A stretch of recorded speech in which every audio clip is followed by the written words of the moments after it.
Hazel Marie Brennan had 3 minutes to convince a stranger to believe the unbelievable. Or, at 8 p.m. that night, she'd never go home again. For 4 days, the 7-year-old had been failed by every adult who should have protected her. Her school signed papers without checking. Police marked her case as not important.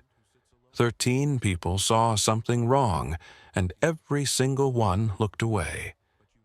But when that silver Honda stopped for gas at exit 67 on Interstate 40, when Hazel saw the massive biker 3 pumps over, tattooed, bearded, the scariest-looking man in the parking lot, she made a choice that would bring together 150 Hell's Angels across 3 states. She chose to trust the terrifying stranger because she understood what adults forget. Monsters don't wear leather vests. They wear polo shirts and friendly smiles. What she hid in that stranger's boot, a pink candy wrapper with 7 sentences, would change everything.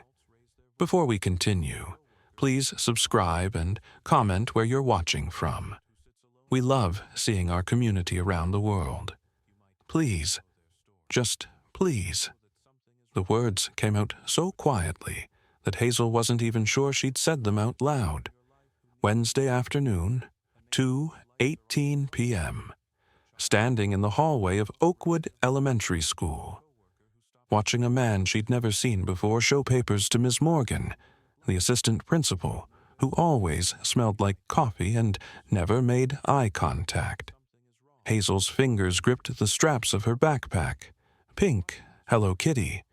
Her mom had bought it for her 8th birthday, except Hazel was only 7, and her mom had been dead for 13 months, and this was all wrong.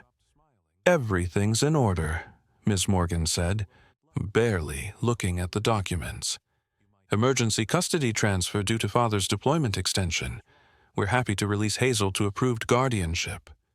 The man, Robert, he'd said his name was Robert, smiled. Friendly, warm, like somebody's uncle at Thanksgiving. 38 seconds.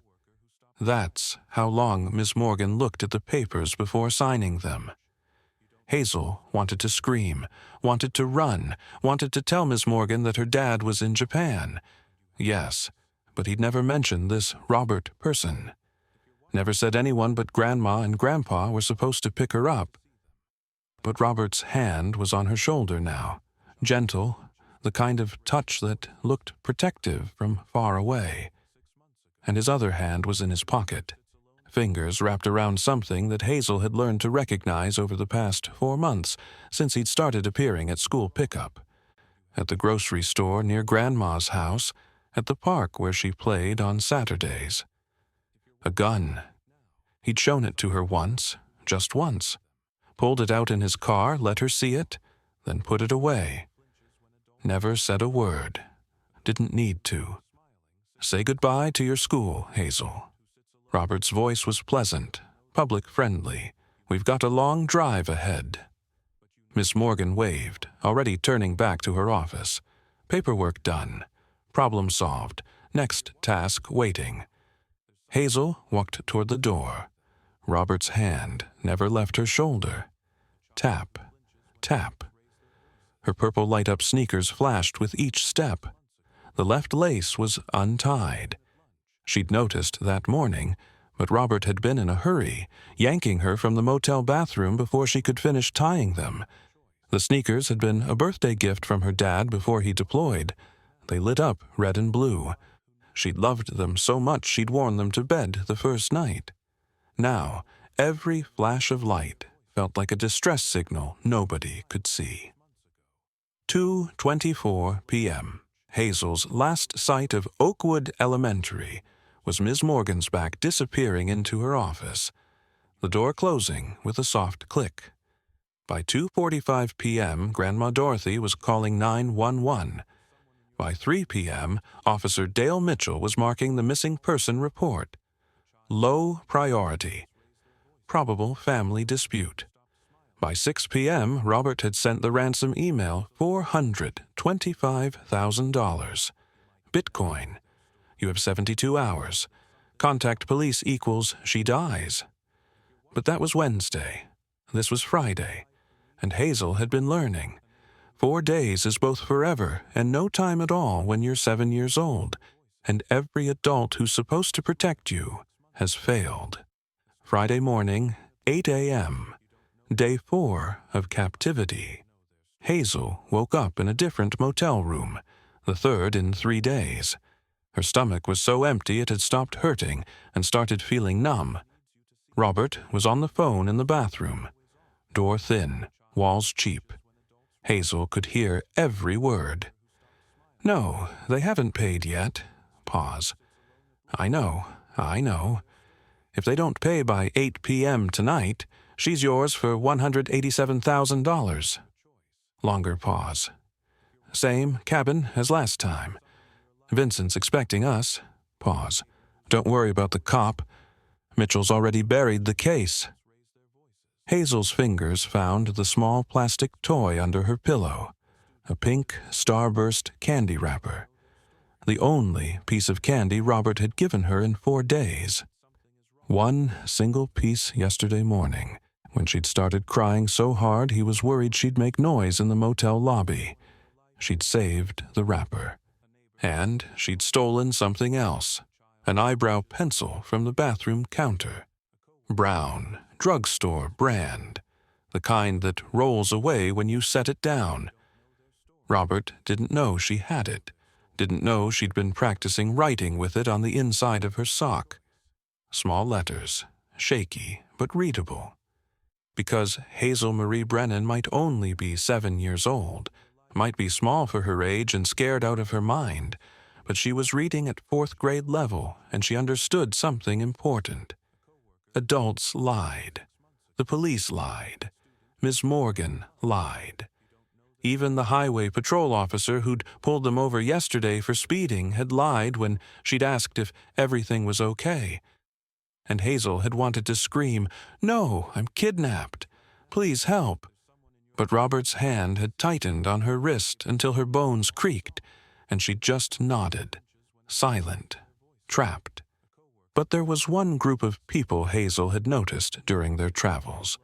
One type of person Robert seemed nervous around. Bikers, the big ones. The ones with patches on their vests and motorcycles that sounded like thunder. The ones that looked scary but always seemed to be nice to kids. She'd seen them at a rest stop 2 days ago. One of them helping a little boy find his mom. Another one buying ice cream for a family whose card got declined. Robert had steered her away from them immediately, hurried her back to the car, locked the doors, which meant Robert was scared of them, which meant maybe, just maybe, they were the ones who could help. Friday, 4:30 p.m. 6 hours until the deadline. 3.5 hours until Hazel would be at Vincent's cabin in White County, Arkansas, where she'd be handed over to Marcus Webb like a piece of furniture being resold. Robert pulled into the Pilot truck stop at exit 67. The big green sign promised food, fuel, and restrooms. 18-wheelers lined up in neat rows, families traveling for the weekend. The smell of diesel and fried food mixing in the warm spring air. Temperature, 72 degrees. Golden hour approaching. Sun low in the sky, casting long shadows across the asphalt. And there, parked at pumps 9, 10, and 11, were 3 Harley-Davidson motorcycles. Chrome gleaming, leather vests with patches, 3 men talking, laughing, stretching after a long ride. One of them was massive, 6 feet 4 inches at least. Full beard, gray streaking through it, tattoos on both arms. Leather vest with patches Hazel couldn't read from inside the car, but she could see the main one, a skull with wings. He looked terrifying, which meant he was perfect. "I need to use the bathroom," Hazel said. Her voice came out small, shaky, exactly how Robert expected her to sound. Defeated, broken. Robert glanced at her, suspicious, always suspicious. Make it quick. And I'm standing outside the door. 4:37 p.m. Inside the women's bathroom, Hazel had maybe 90 seconds before Robert would start pounding on the door, asking if she was okay, using that fake concerned voice that made her skin crawl. Her hands shook as she unfolded the pink starburst wrapper, smoothed it flat on the bathroom counter. The eyebrow pencil felt huge in her small fingers, too big, hard to control. But she'd practiced this. He's not my dad. Her handwriting wobbled. The pencil smudged. She didn't care. He has a gun. 60 seconds left. Her heart hammered so hard she could hear it in her ears. Says he'll sell me at 8 tonight. Cabin in White County, Arkansas. 40 seconds. The wrapper was so small, every word had to count. Please help. My name is Hazel Brennan. 20 seconds. One more line. The most important one. Grandpa is Martin Brennan, Asheville, North Carolina. 15 seconds. She folded the wrapper. Tiny, tight, small enough to hide. Tucked it into her sock, the left one, the one that had a small hole near the ankle. Flushed the toilet even though she hadn't used it. Ran water, made normal sounds. Hazel. Robert's voice through the door. Warning edge underneath the fake patience. Coming, 4:42 p.m. They exited the gas station. Robert's hand on her shoulder again, steering her toward the car. And that's when Hazel saw her chance. The big biker, the terrifying one with the gray beard and the skull-wing patches, was walking toward the convenience store entrance alone. His brothers still at their bikes, packing saddlebags, 20 feet away. Hazel's left shoelace was still untied, had been untied all day. Robert had stopped noticing. 5 feet. She made her choice, stumbled, let her foot catch on the untied lace, fell forward with a small cry, not too loud, just enough. Crashed right into the biker's legs. His hands caught her automatically. Big hands, scarred knuckles, gentle grip despite the size. Whoa there, kiddo, you okay? 3 seconds. That's all Hazel had. 3 seconds while Robert was still 2 steps behind, reaching for her. She looked up, met the biker's eyes. Dark eyes, confused. Then she saw it, something shifting, recognition of her fear. Her small hand touched his boot. Black leather, steel-toed, worn from years of riding. She mouthed one word, silent, please. Then Robert's hand closed on her wrist, yanking, hard enough to hurt. Sorry about that. Robert's voice, cheerful, embarrassed parent tone. She's so clumsy, never watches where she's going. No problem. The biker's voice was measured. His eyes stayed on Hazel for a half-second longer. She saw him notice the bruises on her upper arm, where Robert's grip had left finger-shaped marks days ago. But then, Robert was pulling her away, walking fast toward the car, his hand a vice on her wrist. "Don't ever do that again," he hissed once they were out of earshot, smiling the whole time in case anyone was watching. "You hear me? Don't ever." Hazel nodded, tears streaking down her face now. Real ones. Because she'd done it. She'd hidden the note. But she didn't know if he'd found it. Didn't know if he'd believe her. Didn't know if 4:45 p.m. Robert's car pulled out of the gas station, heading east on I-40. 6 more exits until they'd turn north toward White County, toward Vincent's cabin, toward 8 p.m., toward the end. Hazel twisted in her seat, looking back through the rear window. The biker was walking into the convenience store. Normal, unhurried, like nothing had happened. Her note was still in his boot. She'd felt it slip into the gap between the leather and his sock when she'd touched him. Felt it catch, felt it stay. Now all she could do was hope and pray that scary-looking people really were the safest ones. 4:46 p.m. Silas, Iron, Cone walked into the Pilot convenience store thinking about beef jerky and coffee. 3 hours left on the ride to Memphis. Meeting with the Tennessee chapter tonight to discuss the upcoming charity run for children's hospitals. Routine stop, routine day. He grabbed a bag of teriyaki jerky, headed toward the coffee station, and that's when he felt it. Something in his left boot, not a rock, not his imagination. Something that didn't belong. Iron reached down, casual, like he was just adjusting his bootlace. His fingers found it immediately. Small, folded tight, wedged between the leather and his sock. Pink paper.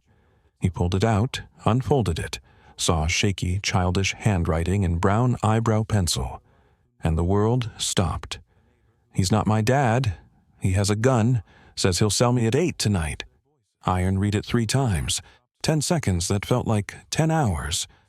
The little girl who'd crashed into him, green eyes with gold flecks, strawberry blonde hair tangled and unwashed, bruises on her arm. That desperate, silent pleas she'd mouthed. The man who'd pulled her away too fast, gripping too hard, smiling too wide. "My name is Hazel Brennan. Grandpa is Martin Brennan, Asheville, North Carolina." Iron's hands were shaking. Actually shaking.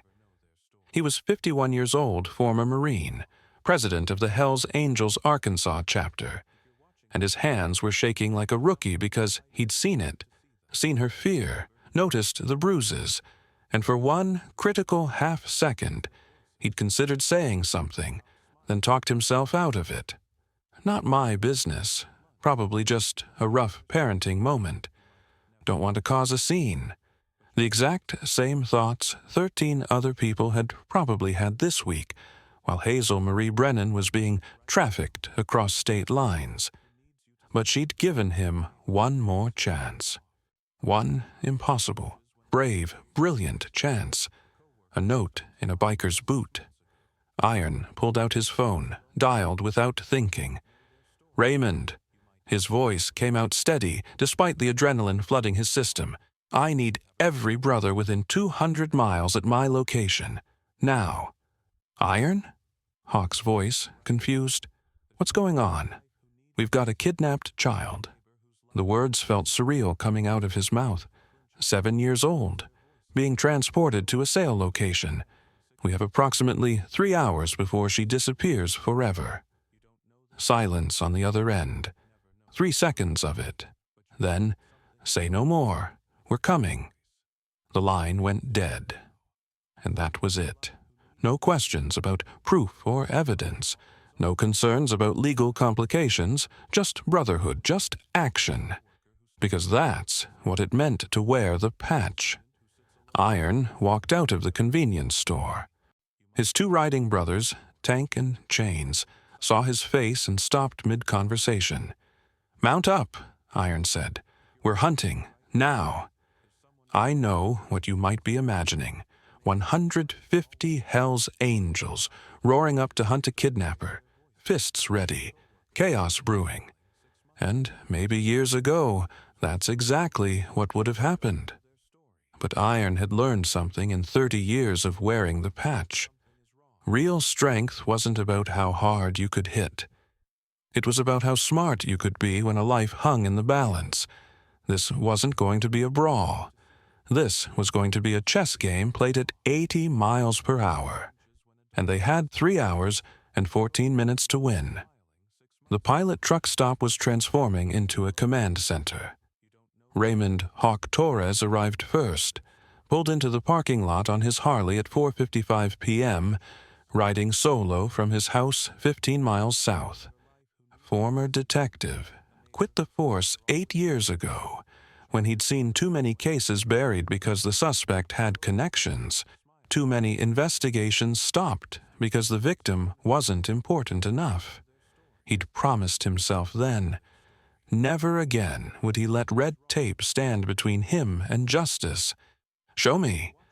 Hawk's voice was all business. Iron handed him the note. Watched Hawk's expression go from curious to horrified, to coldly analytical in the span of 10 seconds. Hazel Brennan. Hawk pulled out his phone, fingers flying across the screen. Give me 2 minutes. 1 minute. 43 seconds later, Hawk had pulled up a missing person report filed by Martin and Dorothy Brennan of Asheville, North Carolina, filed Wednesday at 3:15 p.m. Granddaughter, Hazel Marie Brennan, age 7, strawberry blonde hair. Last seen, being picked up from Oakwood Elementary by approved guardian Robert Hayes. Report status, low priority. Investigating Officer Dale Mitchell, Benton County Sheriff's Department. Last update, family dispute likely, child probably safe with relative. We'll follow up Monday. Monday, 3 days from now. 72 hours after Hazel would have been sold. There's your system failure, Hawk said quietly. His jaw was clenched so tight Iron could see the muscle jumping. Cop buried it. Can you trace the car? Iron asked. Not without official access. Hawk's fingers kept moving. But I can do something better. I can find every traffic camera, every gas station security feed, every truck stop surveillance system between here and White County. We know what time he left this location. We know what direction he went. And we know where he's going. How long? Give me 20 minutes and I'll have his license plate. Give me 40 and I'll have his exact route mapped. 5:03 p.m. Marcus Tank Williams rolled in, leading a pack of 12 bikes. Tank was 6 feet 2 inches, 260 pounds of muscle earned from 20 years of powerlifting. Former bouncer, intimidating as hell to look at. Also, the gentlest man Iron had ever met when it came to kids. We're blocking highways, Tank asked, after Iron showed him the note. Every exit between here and White County, Iron confirmed. 3-hour window. We're going to put 150 motorcycles on I-40 East and create a net he can't slip through. How many brothers we got rolling? Arkansas chapter. 47 confirmed. Tennessee, 53 en route. Mississippi, another 50 mobilizing from Jackson. 150 bikes. Tank's grin was fierce. Let's see him outrun that. 5:11 p.m. Elena Doc Reeves arrived in her pickup truck. She didn't ride a bike, but she was the only female officer in the Arkansas chapter and the only one with paramedic training. 15 years of emergency medicine. Trauma specialist. Child psychology certified. Where are we on this? Doc asked, reading the note Iron handed her. Mobilization in progress. Hawks tracking the vehicle. We need you ready for when we find her. She's going to be terrified, Doc said quietly. 4 days of captivity, threat of being sold, and then 150 bikers show up. She won't know we're the good guys. That's why you'll be the first one she sees, Iron said. Not me, not Tank, you. Because you'll be the least scary person here. And she needs to know immediately that she's safe. Doc nodded. I'll grab my medical kit. And I'm calling St. Vincent's in Little Rock. Let them know we might have an incoming child trauma case. Better to have them ready and not need them than the reverse. 5:17 p.m. Jacob Chains. Murphy, road captain. 55 years old. 33 years riding. Logistics coordinator for every major club event. Was on his phone coordinating the net. Arkansas brothers. Position at exits 47, 52, 67, 82, and 95. Tennessee brothers. Cover exits 23, 35, and 41. Mississippi brothers. Set up south roadblocks at Highway 63 and Highway 167 intersections. His voice was calm, organized, like he was organizing a funeral procession instead of a rescue operation. because in a way, he was. If they failed, this would become a funeral. Every exit covered, Chains confirmed at 5:23 p.m. We've got eyes on every possible route between here and White County. The moment Hawk IDs the vehicle, we'll have 20 bikes within 3 minutes of his location. 5:28 p.m. Iron stood in the parking lot watching his brothers arrive in waves, chrome and leather and thunder, organized chaos that looked intimidating, but was actually military precision earned from decades of riding together. Not a mob fueled by anger, a rescue powered by purpose. And every single one of them knew what this note meant, what Hazel had risked to get it to them, what would happen if they failed. Iron looked at the note one more time. Pink starburst wrapper, brown eyebrow pencil, handwriting that shook because the hand holding the pencil had been shaking. A 7-year-old girl's last hope, hidden in a biker's boot. If you believe children deserve protectors, comment, "We're coming for you," or Hazel, and subscribe. Because what happens next will prove that brotherhood means standing between evil and the innocent, no matter what it costs. 5:40 p.m. 2 hours and 20 minutes until deadline. Hawk looked up from his laptop set up on the tailgate of Doc's truck. Got him! Every conversation in the parking lot stopped. White, 2019 Honda Accord. Arkansas plates, KDR 4782. Registered to Robert James Hayes, 847 Pinewood Drive, Fayetteville. And get this, Hawk's voice went flat. The tone he used when he was forcing himself to stay professional, despite what he'd just found. He's got a record. What kind of record? Iron stepped closer. 2019 Benton County, missing person case involving his stepdaughter, Melissa Hayes, 7 years old at the time. Case was filed by the mother, Karen Hayes, after Melissa disappeared following a medical emergency. Officer Dale Mitchell investigated. The same officer who'd marked Hazel's case low priority. Melissa was never found, Hawk continued. Case went cold after 6 days. Karen Hayes took her own life 8 months later. And here's what makes my blood freeze. Robert collected $163,000 from a life insurance policy on Melissa, taken out 2 months before she disappeared. Silence. 23 men standing in that parking lot, all wearing cuts, all processing what that meant. He's done this before, Tank said quietly. And he got away with it, Hawk confirmed, because Dale Mitchell buried the investigation. Same cop, same pattern. File the report, mark it low priority, let it disappear. Iron's hands clenched into fists.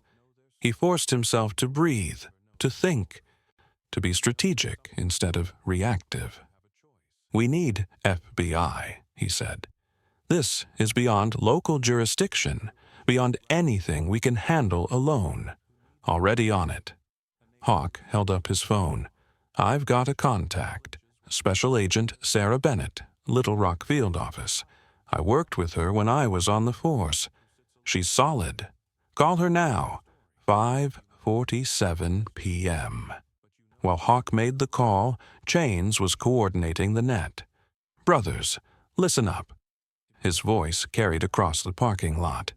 We've got 20 bikes positioned at exit 52. Another 15 at exit 82.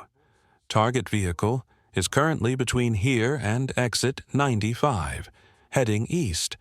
Speed approximately 67 miles per hour. We're going to funnel him to exit 82 using the Mississippi brothers as a shepherd team.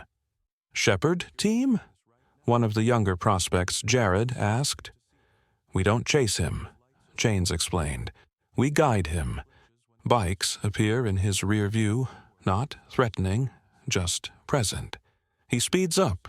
We match his speed. He tries to exit early. We've got more bikes waitin'. We make exit 82 look like his best option. Then when he commits to the exit ramp, we close the trap. And then, Tank finished, 6:03 p.m. The formation began. From 5 different locations, motorcycles rolled out in disciplined columns. Not racing, not aggressive, just present, visible, coordinated. The Mississippi brothers picked up Robert's Honda on I-40 East near exit 73. 6 bikes spread across 3 lanes, maintaining a distance of 200 yards behind him. Close enough to keep visual contact. Far enough not to spook him into doing something desperate.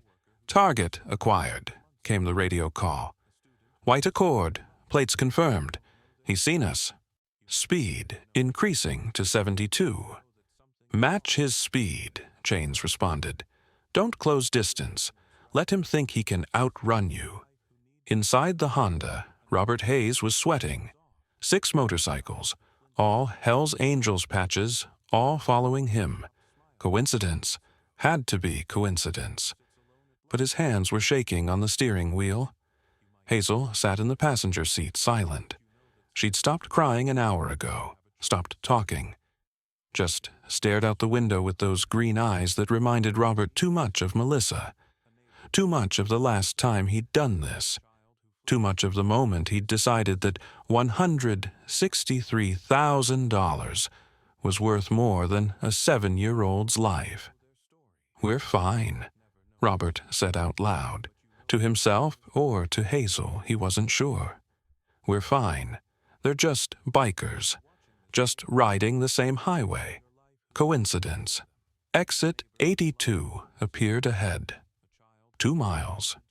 The motorcycles behind him maintained their distance. Professional. Calm. Robert took the exit. Robert's Honda crested the exit ramp, and what he saw made his foot hit the brake instinctively. Motorcycles. 50 of them, lined up in a perfect semicircle, blocking the intersection at the end of the ramp. Chrome gleaming in the fading evening light. Leather vests identical, engines running, but riders standing beside their bikes. Still, silent, waiting. Behind Robert, the 6 bikes that had been following him stopped at the base of the ramp, blocking retreat. To his left and right, more bikes materialized from access roads, closing in with mechanical precision. Not racing, not threatening, just there. Box complete. Robert threw the car in reverse. Tires squealed. The Honda lurched backward and stopped 3 feet from Tank's motorcycle parked directly behind him. Tank himself standing beside it, 6 feet 2 inches, 260 pounds, arms crossed, not moving, not approaching, just standing. Robert's breathing was ragged now, panicked. His hand went to the glove compartment, to the gun. Then a voice, amplified, calm. "Robert James Hayes, turn off your engine. Step out of the vehicle with your hands visible. We have FBI en route. We have evidence of kidnapping and trafficking. The child in your car is going home today. This can end peacefully, or it can end badly. You choose." The voice belonged to Iron, standing 20 feet away, holding a borrowed police megaphone that Hawk had somehow gotten in the past hour. Robert's hand froze on the glove compartment. Around him, 50 motorcycles. Another 30 visible down the highway. More arriving every minute. 150 Hell's Angels, every exit covered, every escape route blocked. The most coordinated, disciplined, absolutely terrifying display of controlled strength Robert had ever seen. And not one of them was approaching the car. Not one was threatening violence. They were just present, waiting, patient, like they had all the time in the world, like Robert had nowhere left to run.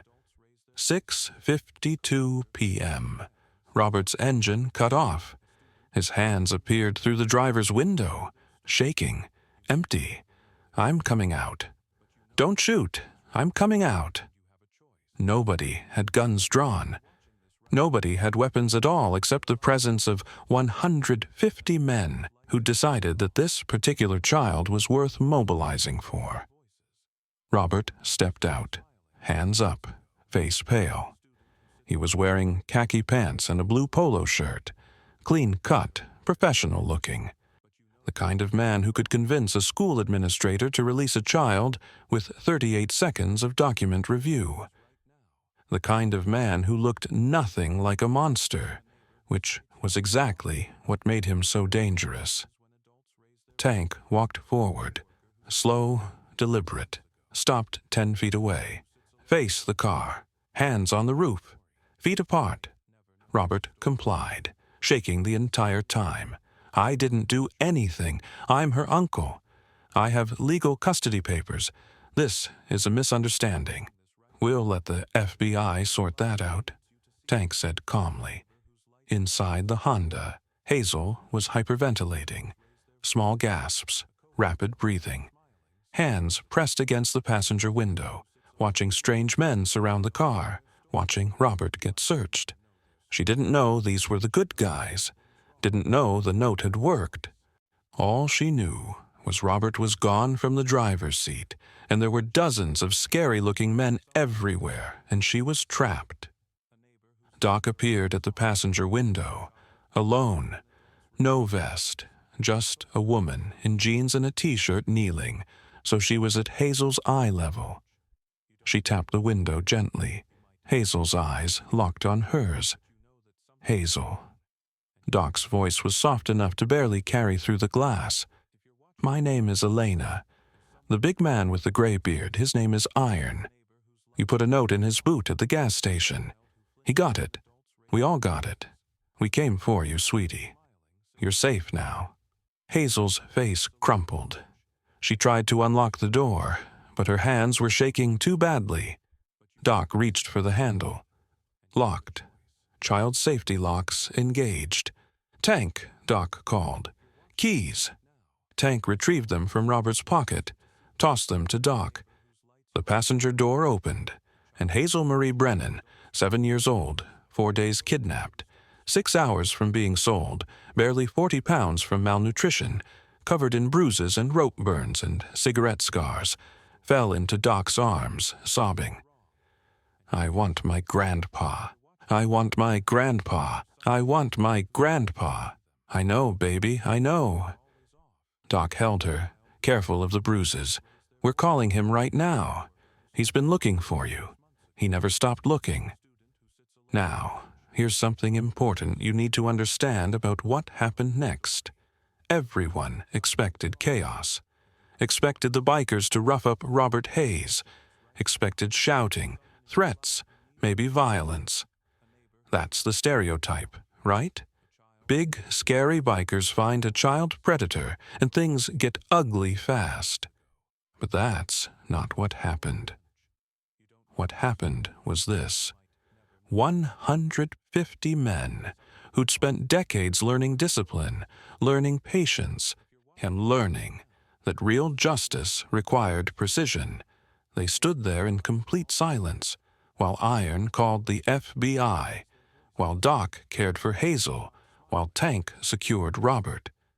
Not one person touched Robert except to search him and move him to a sitting position against his car. Not one person raised their voice. Not one person stepped out of line, because they understood something the stereotypes didn't. Violence would complicate the case, would give Robert's lawyer ammunition, would turn heroes into vigilantes in the eyes of the law, and these men didn't care about looking tough. They cared about Hazel going home, and they cared about Robert Hayes never touching another child again. So they waited for the system to work. But this time, they made damn sure the system did its job. 7:02 p.m. FBI. Special Agent Sarah Bennett arrived with 12 federal agents and 23 Arkansas State Police units. The scene they found wasn't chaos. It was the most organized crime scene any of them had ever witnessed. Robert Hayes, secured, searched, rights not yet read, that was FBI's job, separated from the vehicle. Hazel Brennan, safe with Doc, medically assessed, dehydrated, malnourished, multiple injuries documented, wrapped in a blanket someone had pulled from a saddlebag. Evidence, vehicle unlocked and photographed by Hawk using his phone. Nothing touched. Chain of custody preserved. Witnesses, 3 already identified and waiting to give statements. Who organized this? Agent Bennett asked, looking around at 150 bikers standing in perfect formation, none of them causing problems, all of them clearly ready to testify. Oh, Hazel did. Iron handed her the pink Starburst wrapper in a plastic sandwich bag, evidence preservation courtesy of the same saddlebag that had produced the blanket. We just showed up. Bennett read the note. Her expression shifted from professional to horrified to grimly determined. I need statements from everyone who had contact with the victim or suspect. I need that vehicle processed. I need— Already done, Hawk interrupted. He handed her a folder. Timeline of events, list of witnesses. Documentation of the missing person report filed Wednesday and buried by Officer Dale Mitchell of Benton County Sheriff's Department. Security footage from this gas station showing Hazel's plea. Traffic camera data tracking Robert's vehicle across 3 states. Bank records showing suspicious cash deposits into Mitchell's account matching the timeline of previous missing child cases. Bennett stared at him. Who the hell are you? Former detective, and I really, really hate corrupt cops. 7:15 p.m. The witness statements began. Witness 1, Jennifer Mason, 24, gas station clerk. Jennifer stood in front of Agent Bennett, hands shaking, barely able to meet her eyes. I saw her, Jennifer whispered. Around 4:35, maybe 4:37. The little girl with the strawberry blonde hair. She asked to use the bathroom. Her voice was shaking like she was terrified. And I saw— Jennifer's voice broke. I saw the bruises on her arm, yellow-purple ones, old, and I heard her say, please, so quietly, like she was begging. What did you do? Bennett asked, tone neutral. But Jennifer heard the judgment anyway. Nothing. The word came out hollow. I thought she was carsick. Thought it was just a rough road trip. I see hundreds of families every day, and I didn't want to assume. Didn't want to cause trouble. Didn't want to be wrong. Did the man with her do anything suspicious? He stood outside the bathroom door the whole time. And when they left, he was holding her wrist really tight. But I told myself, that's just how some parents are with kids who wander. I told myself it wasn't my business. Jennifer looked up, tears streaming down her face. I could have saved her 4 days ago, if I'd just asked, if I'd just called someone. She was right there in front of me, and I did nothing. You're not the only one, Bennett said quietly. Witness 2, Dale Simmons, 58, truck driver. Dale had been pulled from his rig at a rest stop 30 miles back, brought to the scene by state police after Hawk's database search flagged him as having been at the truck stop when Hazel's note was delivered. I saw the guy dragging her, Dale said, voice rough with shame. Thursday morning, this same truck stop. She was trying to slow down, you know, feet dragging, and he yanked her forward. I thought— He stopped, started again. I thought she was being a brat. Thought he was just a frustrated parent dealing with a difficult kid. Did you consider intervening? For about 5 seconds, Dale's jaw worked. Then I'd told myself to mind my own business. I've been driving for 32 years. I've learned not to get involved in other people's family drama. Except this wasn't drama. This was a kidnapping happening right in front of me, and I chose not to see it. We need your formal statement. I'll give you whatever you need. But it won't change the fact that I had a chance to save her, and I drove away instead. Witness 3. Officer Lisa Grant, 44, Arkansas Highway Patrol. Officer Grant had been called to the scene. When she arrived and saw Hazel, she'd gone pale, excused herself, thrown up behind her patrol car, because she recognized the little girl. Thursday, 3 p.m., Highway 67 mile marker 142. Grant's voice was mechanical, professional training, overriding emotional devastation. I pulled over a white Honda Accord for speeding, 68 in a 55 zone. Driver was Robert Hayes. Passenger was a small child, female, blonde hair. Did you speak to the child? Yes. Grant closed her eyes. I asked, "Everything okay, miss?" The child nodded. I ran the driver's license. It was clean. No warrants, no flags. I gave him a warning and let them go. Did the child say anything? No. She just stared straight ahead. And I thought she was bored or sulking or just didn't want to talk to a cop. I didn't, Grant's voice cracked. I didn't ask her to step out of the vehicle. Didn't check her ID. Didn't verify their relationship. Didn't look for injuries. I had probable cause to do a safety check, and I didn't use it. You followed procedure, Bennett said. Procedure isn't enough. Grant looked at Hazel. I'm a mother. I have 2 daughters. One is 8 years old. If someone had my daughter in that car, I'd want the officer who pulled them over to look closer, to ask harder questions, to trust their instincts when something felt off. I failed this child. I'm requesting mandatory review of my actions and additional training. Bennett made a note. Noted. We'll need your full report. You'll have it within the hour. While statements were being taken at exit 82, simultaneous operations were unfolding across 3 states. Fayetteville, Arkansas, 7:35 p.m. FBI agents arrived at 847 Pinewood Drive, Robert Hayes's registered address. Warrant issued based on evidence collected and Hazel's statement. Inside the apartment, they found Robert's laptop, seized and bagged.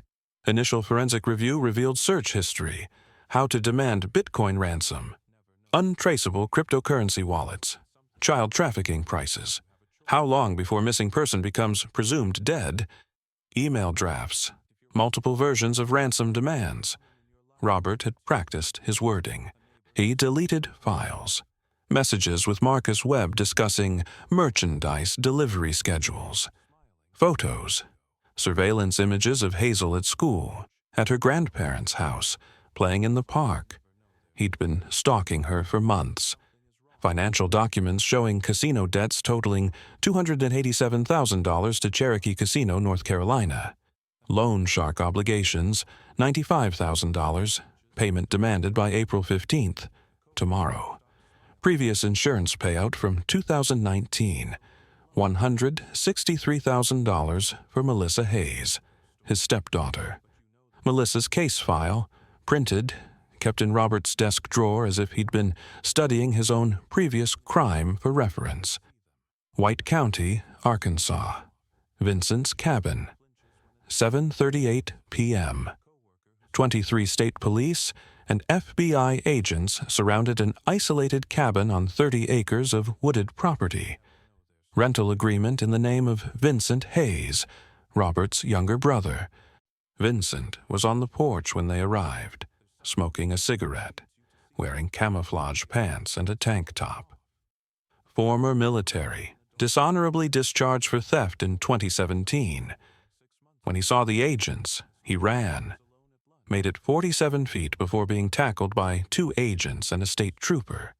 Inside the cabin, agents found the evidence room. Melissa Hayes's DNA, hair, blood, fingerprints, throughout the basement.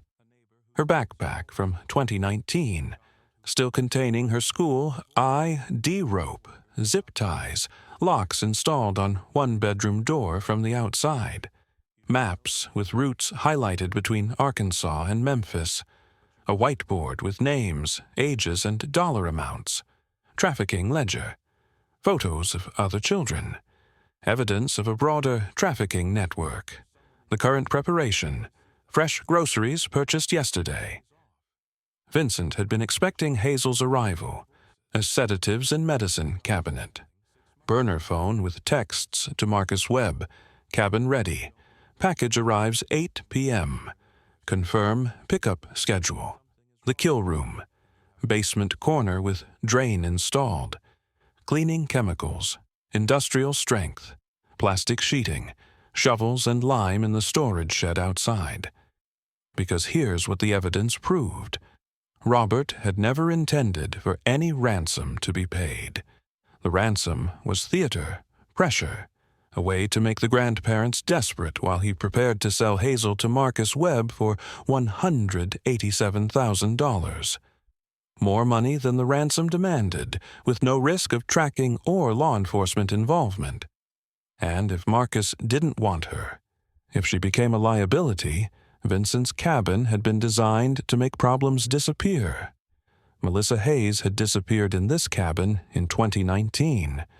Her remains were found 6 hours later, buried on the property's northeast corner, wrapped in the same plastic sheeting currently stored in Vincent's shed. Memphis, Tennessee, 7:41 p.m.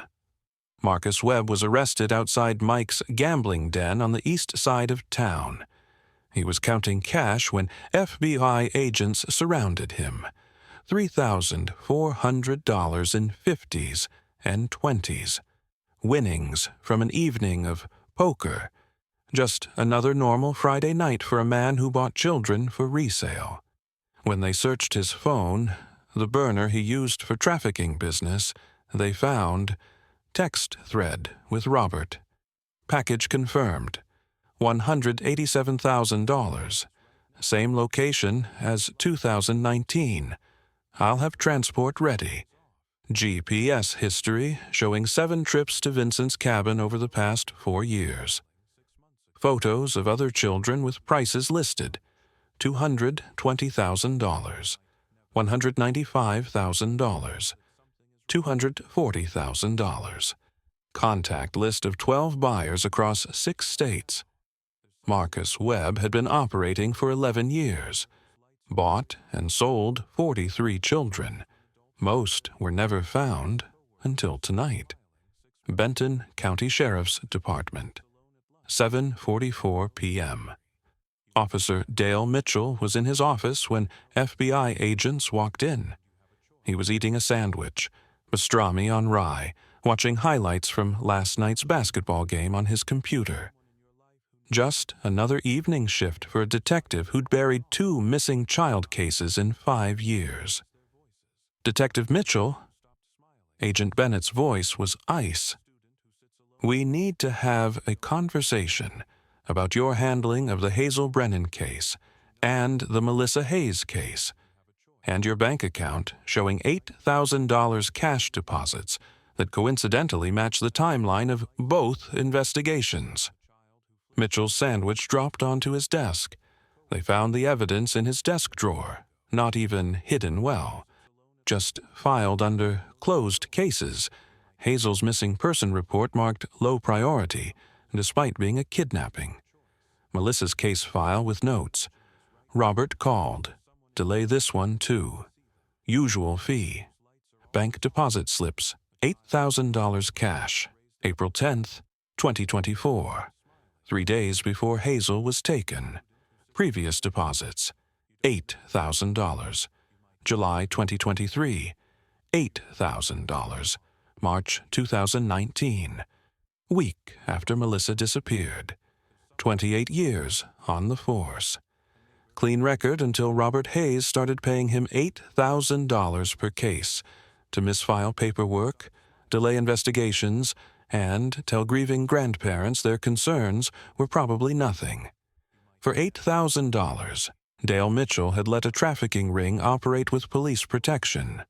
For $8,000, Melissa Hayes had died alone in a cabin. For $8,000, Hazel Brennan had come within an hour of the same fate. "I want my lawyer," Mitchell said. "You'll need one," Bennett confirmed. 8:03 p.m. 3 minutes past the deadline Robert had given Hazel. But Hazel wasn't at Vincent's cabin. She was at St. Vincent's Hospital in Little Rock in the pediatric ward, wearing a hospital gown with cartoon animals on it, eating Jell-O while a doctor examined the rope burns on her wrists and cataloged her injuries for the official medical report. Doc sat beside her the whole time, holding her hand when the doctor touched the bruises, explaining everything before it happened, making sure Hazel knew she was safe. At 8:15 p.m., Hazel's grandparents arrived. Martin and Dorothy Brennan had driven 3 hours from Asheville, North Carolina. Martin was 72, founder of a pharmaceutical company worth $14 million. Dorothy was 69, retired schoolteacher. Both looked like they'd aged 10 years in 4 days. They burst into Hazel's room and stopped dead at the sight of her, alive, safe, real. "Grandpa."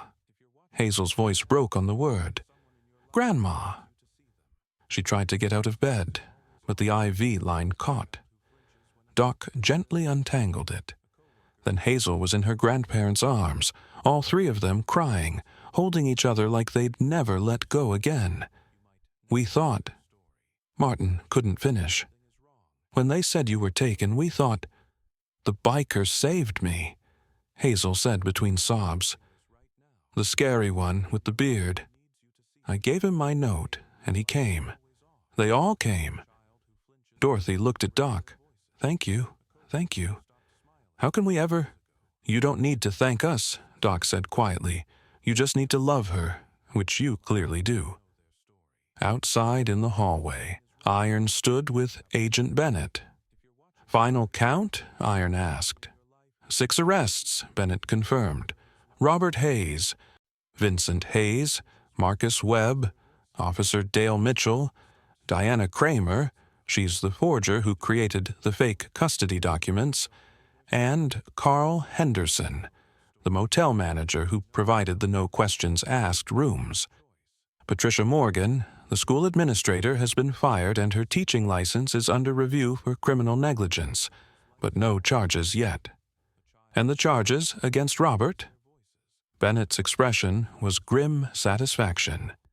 Kidnapping, child endangerment, human trafficking, conspiracy to traffic, ransom demand, illegal restraint, assault on a minor, and first-degree murder for Melissa Hayes. Murder. Her remains were recovered from Vincent's property at 7:52 p.m. Medical examiner confirms cause of death as asphyxiation. Time of death matches the period when she was reported missing in 2019. Robert Hayes is facing the death penalty. Iron nodded slowly. And Hazel? She'll need therapy, years of it, probably. But she's got her grandparents. She's got resources. She's got a chance. Bennett paused. Because of you. Because of that note she trusted you with. Not me, Iron said. Us. 150 brothers who decided a 7-year-old was worth mobilizing for. Agent Bennett extended her hand. The FBI thanks you officially, on record. You preserved evidence, coordinated witnesses, and prevented what could have been a disaster if you'd gone vigilante.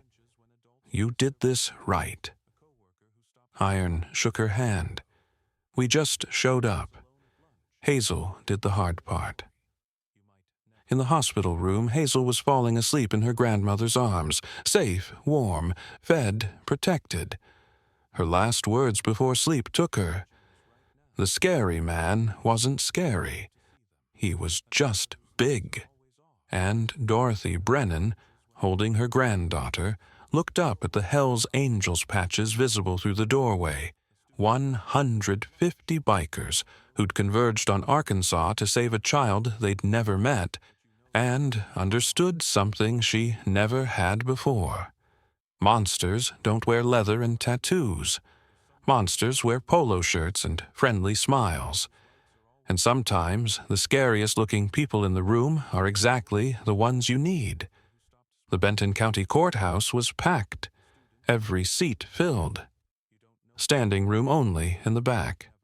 News cameras lined the hallway outside. This wasn't just a local story anymore. This was national. Robert James Hayes sat at the defendant's table wearing an orange jumpsuit and handcuffs. His bail hearing had been set for $2 million. A man who'd stolen $15,000 from his own mother and gambled away $287,000 wasn't making bail anytime soon. The charges were read: first-degree kidnapping, human trafficking of a minor, conspiracy to traffic, ransom demand, illegal restraint, assault on a minor, first-degree murder in the death of Melissa Ann Hayes. Robert's public defender requested bail reduction. "My client has no prior convictions, Your Honor. He has ties to the community.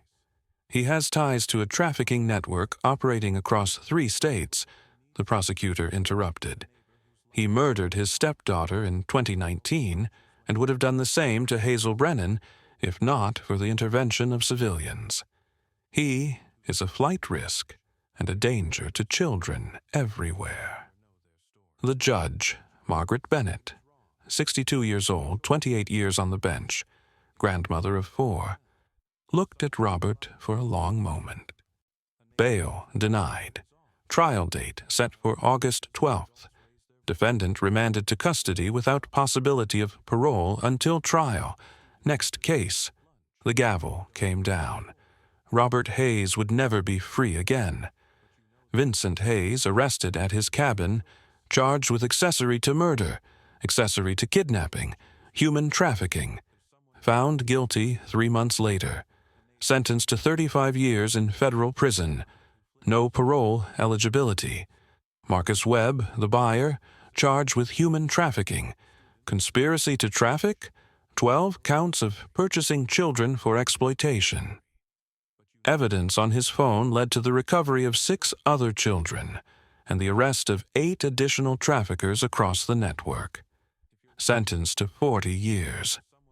His trafficking ring, operating for 11 years across 6 states, dismantled completely. Officer Dale Mitchell, 28 years on the force, arrested for bribery, obstruction of justice, corruption, accessory after the fact to kidnapping and murder. His badge was stripped before he even made it to booking. Sentenced to 15 years. Pension revoked. Law enforcement career destroyed. At his sentencing, the judge said, "You were entrusted to protect the vulnerable, and you sold them for $8,000. There is no lower betrayal." Diana Kramer, the forger. Her laptop contained templates for 14 fake custody documents used in previous kidnappings, sentenced to 10 years. Her paralegal license had been revoked in 2017. She'd been creating fake legal documents for criminals ever since. Carl Henderson, the motel manager who provided no-questions-asked rooms and claimed his security cameras were broken when Hazel stayed there, sentenced to 5 years as an accessory. His motel was permanently closed by the county health department. Patricia Morgan, the school administrator who'd accepted Robert's forged papers with 38 seconds of review. No criminal charges, just negligence, not malice. But she was fired from Oakwood Elementary. Her teaching license was revoked. At the school board hearing, she sat silent while parent after parent demanded accountability. Her last words, "I thought I was helping. I thought the paperwork was real." 12 years of education work ended because she chose convenience over a child's safety. 2 weeks after rescue, April 26th. Hazel was living with her grandparents in Asheville, North Carolina. Her father, Thomas Brennan, had been emergency deployed home from Japan. He'd arrived April 17th, 6 days after Hazel's rescue, and hadn't let her out of his sight since. The house on Maple Ridge Drive was exactly as Hazel remembered. Her bedroom still had the same purple comforter, the same stuffed animals on the shelf, the same glow-in-the-dark stars on the ceiling that her mom had put up 3 years ago before the cancer, before the drowning that maybe wasn't an accident, before everything fell apart. But some things were different now.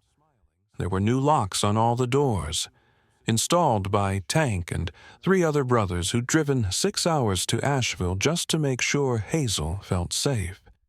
There was a security system, monitored 24/7, with panic buttons in Hazel's room and the kitchen. There was a therapist, Dr. Rebecca Morrison, child trauma specialist, who came to the house twice a week because Hazel wasn't ready to go to an office yet. And there were new rules. Hazel was never alone. A school pickup required 2 forms of ID verification, plus a phone call to her father. No overnight trips, no camps, nothing that separated her from family. Not because they were being overprotective, because Hazel had asked for these rules, needed them. Safety wasn't automatic anymore. It had to be built, verified, confirmed every single day.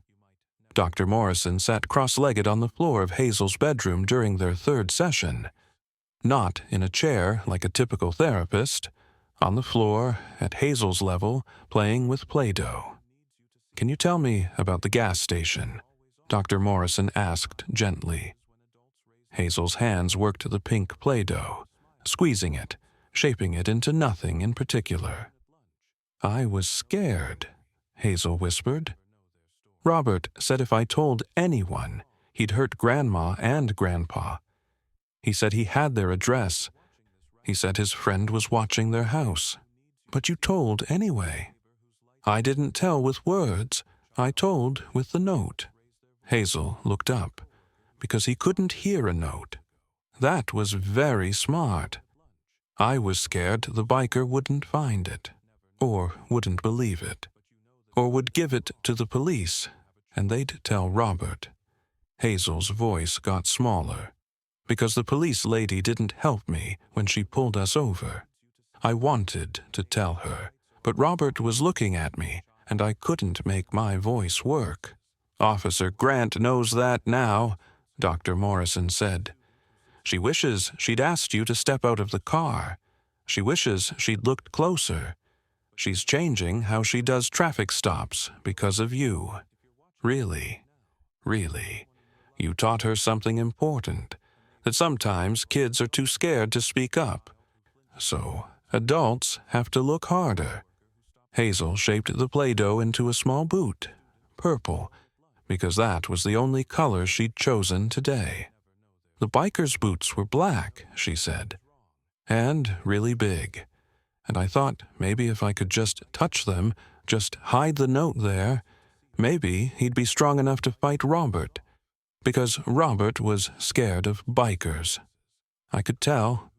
You chose the scariest-looking person in that parking lot." "Yeah."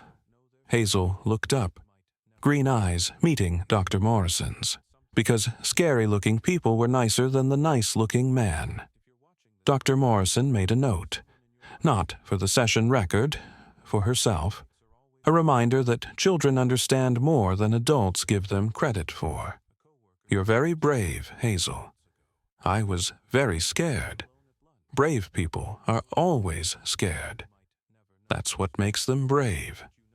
6 weeks after rescue, May 23rd, Hazel returned to school. Not Oakwood Elementary. Her grandparents had transferred her to Mountain View Academy, a private school with better security and verification protocols. Her first day, Hawk drove down from Arkansas to walk her into the building. Not as a biker, as a man in slacks and a button-down shirt. his Hell's Angels vest left at home, his detective instincts very much present. "You ready?" Hawk asked, kneeling beside Hazel in the parking lot. She was wearing new purple sneakers, light-up ones, just like her old pair. But these laces were tied. Both of them. Tight double knots her father had done that morning. "What if the teacher asks where I was?" Hazel whispered. "You tell her you were sick and missed some school. That's all you have to say. Your grandparents already talked to the principal. They know what happened. But your classmates don't need to know unless you want to tell them. I don't want to tell them." "Then we don't tell them." Hawk offered his hand. "Come on, I'll walk you to your classroom. Make sure you know where everything is." They walked through the front doors together, Hazel's small hand in Hawk's large one. The front office staff had been briefed. New procedures, courtesy of Hazel's Law, legislation already being drafted in Arkansas, requiring schools to verify custody documents through government databases before releasing children. 3 seconds of digital verification. That's all it would have taken to stop Robert at Oakwood Elementary. Now it would be mandatory. 47 kidnapping attempts would be prevented in the next 18 months because of that law. 47 children who wouldn't go through what Hazel had gone through. All because a 7-year-old girl had been brave enough to hide a note in a stranger's boot. 3 months after rescue. July 12th. Iron got a phone call at 2 p.m. on a Saturday. He was in his garage rebuilding a carburetor on a 1972 Harley, grease under his fingernails, classic rock playing on the radio. "Mr. Kane?" An older man's voice, formal. "This is Martin Brennan, Hazel's grandfather." Iron straightened immediately, wiped his hands on a rag. "Mr. Brennan, how's Hazel doing? That's why I'm calling." Martin's voice was warm. "We're having a small celebration tomorrow, Hazel's 8th birthday. She specifically asked if you and your, brothers could attend. Just a few of you, if that's possible. She wants to thank you in person." Iron felt his throat tighten. "We'd be honored. 2 o'clock tomorrow, Maple Ridge Drive. I'll text you the address. And, Mr. Kane, bring that vest. Hazel wants to see the patches. She's been drawing them in art therapy." July 13th. Hazel's 8th birthday. The backyard of the Brennan house was decorated with purple streamers and balloons. A cake, shaped like a motorcycle, sat on the patio table, chocolate with purple frosting. "Happy birthday, Hazel," written in green icing to match her eyes. 20 people, small gathering, family, close friends, Dr. Morrison, and 5 Hell's Angels who'd driven 6 hours for a 2-hour birthday party. Iron, Doc, Tank, and Chains stood somewhat awkwardly near the fence, big men in leather vests surrounded by balloons and 8-year-olds. Hazel ran up to them the moment they arrived. She'd gained back the 20 pounds, plus 5 more. Her strawberry blonde hair was clean, brushed, tied back with a purple ribbon. The bruises were gone. The rope burns had faded to white lines on her wrists, scars that would remain but were healing. She was wearing a purple dress and new light-up sneakers, both laces tied. "You came!" Hazel's voice was pure joy. "Of course we came." Iron knelt down to her level. "Happy birthday, Hazel." "I made you something." Hazel pulled a folded piece of paper from her dress pocket, handed it to Iron. He unfolded it carefully. It was a drawing, crayon and marker. A little girl with strawberry blonde hair standing next to a huge man with a gray beard and a vest covered in patches. Above them, in careful child handwriting, "Thank you for believing me." Iron had faced down riots, survived bar fights, buried brothers, seen things in the Marines that still woke him up at night sweating. But looking at this drawing, at this child's gratitude for something that should have been automatic, should have been guaranteed, he felt tears burn his eyes. This is the best gift I've ever received. Iron said quietly, "Really? Really?" Hazel threw her arms around his neck, hugged him tight. And Iron, 6 feet 4 inches, sergeant-at-arms, scariest-looking man in most rooms, hugged her back gently, carefully, like she might break. Over Hazel's shoulder he saw her father, Thomas Brennan, watching from the patio, former military himself. He nodded once, deep, a warrior's acknowledgement. "Thank you for bringing my daughter home. You're welcome." The conversation happened without words. 18 months later, October 2025. Hazel Marie Brennan stood in front of 300 people at the Arkansas State Capitol building. She was 9 years old now, 4th grade, an honor roll student, still in therapy, but thriving. She wore a purple dress for the occasion. Purple had become her color, the color of her sneakers that day at the gas station, the color she'd chosen to represent courage. The occasion was the official signing of Hazel's Law, Senate Bill 447, requiring all schools in Arkansas to digitally verify custody documents before releasing children to non-parental guardians. Governor Sarah Mitchell stood beside Hazel at the podium. Behind them, a crowd of legislators, law enforcement, child advocates, and 150 Hells Angels who'd ridden to Little Rock for this moment. "Hazel," Governor Mitchell said gently, "would you like to say a few words?"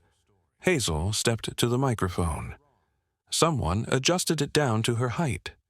She looked out at the crowd, found Iron in the 3rd row. He nodded. "You've got this." "My name is Hazel Marie Brennan," she said, voice small but steady. "When I was 7 years old, a bad man took me from my school. He had fake papers. My teacher looked at them for 38 seconds and believed them. She didn't call my dad or my grandparents. She didn't check with anyone. She just let him take me." The room was completely silent. For 4 days, I was scared all the time. Adults kept seeing me and not helping. A police officer, a gas station worker, a truck driver, people in a motel. They all saw something was wrong, but nobody asked, nobody checked, nobody wanted to cause trouble. Hazel's hands gripped the podium, so I wrote a note on a candy wrapper with an eyebrow pencil I stole. And I hid it in a biker's boot because he was the biggest, scariest person I could find. And I thought, if he's strong enough to look scary, maybe he's strong enough to save me. A few people in the crowd were crying now. He was. Hazel looked directly at Iron. They all were. 150 bikers came to save me. Not because they knew me, not because they were paid, because I asked for help, and they listened. She turned back to the crowd. This law means teachers have to check, have to verify, have to make sure kids are safe before letting them go. It takes 3 seconds to check a computer database. 3 seconds could have stopped the bad man from taking me. Governor Mitchell placed a gentle hand on Hazel's shoulder. "Since this law was drafted," Hazel continued, reading from notes Dr. Morrison had helped her prepare, 47 other kids have been protected.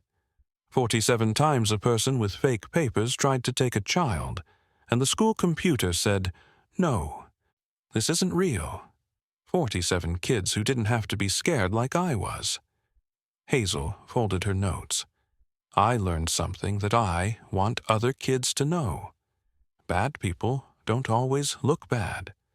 The man who took me looked nice, wore nice clothes, smiled a lot, but he was the scariest person I ever met. And the bikers, the ones who looked big and mean and covered in tattoos, they were the gentlest people I've ever known. She looked at the Hells Angels in the crowd. You don't need a motorcycle to protect someone. You don't need tattoos or muscles or a leather vest. You just need to care enough to look closer, to ask questions, to believe kids when they're scared. Hazel's voice got stronger. If you see a kid who looks scared, believe them. Even if the adult with them seems nice. Even if it might be awkward. Even if you might be wrong. Ask anyway. Look closer. Care enough to cause trouble. The room erupted in applause. 300 people standing, clapping for a 9-year-old girl who'd survived hell and come out the other side, braver than most adults would ever be. Governor Mitchell signed the bill. Hazel's signature went next to hers, ceremonial but meaningful. Hazel's law was official, and in the back of the room, 150 Hells Angels stood in respectful silence, leather vests gleaming, patches identical, not a single one of them dry-eyed. This story isn't really about bikers or patches or motorcycles thundering down highways at sunset. It's about a 7-year-old girl who had every reason to give up, who'd tried 3 times to escape and been punished each time, who'd watched 13 adults see her fear and look away, who had nothing and no one, choosing to try one more time anyway. It's about a choice. Hazel could have stayed silent in that gas station, could have gotten back in Robert's car, could have accepted that this was how her story ended. Instead, she made a plan. Stole an eyebrow pencil, saved a candy wrapper, untied her shoelace, picked her moment, and trusted the scariest-looking person she could find to be exactly what she needed, strong enough to fight for her. And here's what makes that choice extraordinary. Hazel understood something most adults forget. People who look dangerous aren't always dangerous, and people who look safe aren't always safe. Robert Hayes looked like somebody's nice uncle, wore polo shirts and khakis, smiled warmly, had forged documents that looked official, convinced a school administrator in 38 seconds. He was a monster wearing a friendly face. Iron Cane looked like every parent's nightmare. 6'4", covered in tattoos, leather vest with skull patches, Hell's Angels sergeant-at-arms. He was a protector wearing an intimidating face. Hazel saw past both masks. And that wisdom, that 7-year-old's understanding that appearances lie, saved her life. There are Hazels everywhere. Right now, in your town, in your state, in places that look safe and normal, there are children being hurt by people who smile in public. There are kids sitting in restaurants with adults who grip their wrists too tight. There are children in cars at gas stations, eyes screaming for help, while their mouths stay silent. There are students being picked up from school by people with forged papers and friendly explanations. And there are witnesses everywhere, people who see, people who notice, people who feel that something's wrong. But most of them do what Dale Simmons did, what Jennifer Mason did, what Officer Grant did. They look away. They choose comfort over courage. They choose not my business over this child needs help. They choose assumptions over verification. And children suffer because of those choices. You don't need a Hell's Angels vest to be a protector. You don't need 150 brothers or chrome motorcycles or decades of riding experience. You need one thing, the willingness to look closer when something feels wrong. Pay attention. When a child hesitates before getting in a car, ask questions. When a kid has bruises and a shaky voice, Don't accept "they fell" as an answer. When an adult grips a child too tightly, speaks for them constantly, won't let them out of sight, trust your instincts. When paperwork seems rushed or verification seems inadequate, slow down, check, verify, cause trouble, be awkward, risk being wrong. Because here's what Patricia Morgan learned too late. Being wrong is embarrassing. Being right and staying silent is devastating. Ask the uncomfortable questions. Make the calls that feel intrusive. Trust the feeling in your gut that says, "This isn't right." Be the person a scared child can ask for help. Be the adult who looks closer instead of looking away. Be the one who chooses courage over comfort. Hazel taught us something profound that Friday afternoon. Sometimes the smallest voice is the one worth the loudest response. She whispered "please" to a stranger, and 150 men heard it across the 3 states and answered with thunder. Not because she was their daughter, not because they were paid, not because it was easy or convenient or safe, because she asked, and because they understood that brotherhood, real brotherhood, means standing between evil and the innocent, no matter the cost. It's been 2 years since that Friday at the Pilot truck stop. Hazel is 10 years old now, 5th grade, president of her student council, volunteers at the local children's hospital reading to younger kids, takes karate classes twice a week, not because she's afraid, but because she likes feeling strong. She still has nightmares sometimes, still flinches when strangers touch her shoulder, still checks that doors are locked 3 times before bed. Healing doesn't work that way. You don't just get over being kidnapped.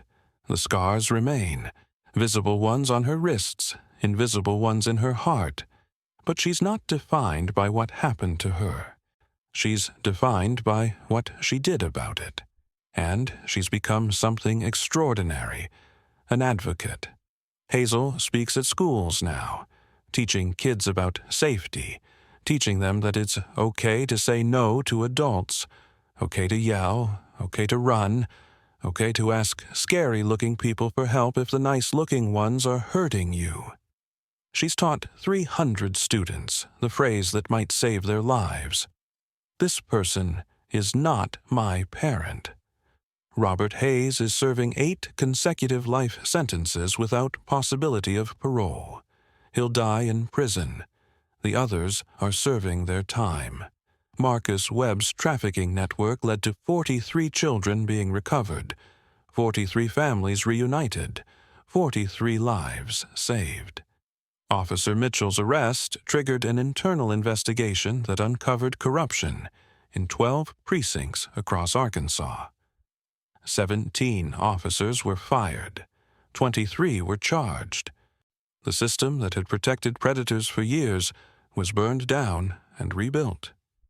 And Hazel's law has been adopted by 8 states beyond Arkansas. 14 more are considering it.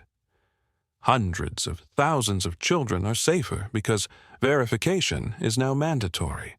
All because one little girl refused to stay silent. Remember the plastic Spider-Man figure. Remember that from the competitor story. Hazel doesn't have one of those, but she does have a pink Starburst wrapper, the original, the one she wrote her note on. The FBI returned it after the trial, preserved in an evidence bag. Hazel keeps it in a frame on her bedroom wall, next to Iron's drawing, next to the photo from her 8th birthday, her standing between Iron and Doc, smiling, safe. Reminders that courage comes in small packages, that help comes from unexpected places, that sometimes the person society tells you to fear is exactly the person who will save you. If this story moved you, subscribe and share it with someone who needs to hear it. Comment and tell us, who was your protector? Or who did you protect when nobody else would? Let us know you stand with Hazel, with every scared child who's waiting for someone to notice, with every person who's brave enough to ask the awkward questions and make the uncomfortable calls. Because here's the truth. Hazel proved that golden hour at exit 67. You don't need a patch to be a protector. You don't need a motorcycle or a beard or tattoos. You just need to be the person who stops, who looks, who listens, who cares enough to act when a child whispers, "Please." The next, Hazel might be in a restaurant you're eating at right now, at a gas station you stop at tomorrow, in a store you're shopping in next week. Will you see her? Will you look closer? Will you be the one who causes trouble because a child's safety matters more than avoiding awkwardness? The choice is yours. Make it count. The sun sets over Asheville on a warm October evening. Through the window of a house on Maple Ridge Drive, you can see a little girl with strawberry blonde hair doing homework at her desk. Her purple, light-up sneakers, laces tied tight, sit by her bed. On her wall, a framed candy wrapper, pink, words written in brown eyebrow pencil, shaky but clear. "He's not my dad. He has a gun. Please help." A reminder of the worst 4 days of her life, and proof that even in the darkest moments, courage whispers. And sometimes, if you're very lucky, someone hears it.